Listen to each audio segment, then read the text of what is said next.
সরকারি চাকরির বড় সুযোগ।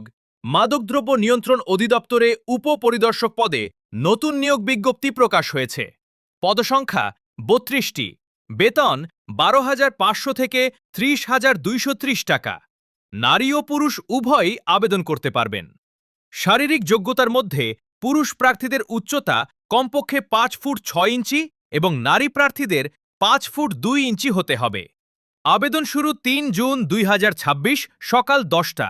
আবেদনের শেষ সময় ৩০ জুন ২০২৬ বিকেল ৫টা। আবেদন ফি মাত্র ১৬৮ টাকা। আবেদন করার আগে অবশ্যই অফিসিয়াল সার্কুলার ভালোভাবে পড়ে নিন এবং সময় শেষ হওয়ার আগেই আবেদন সম্পন্ন করুন।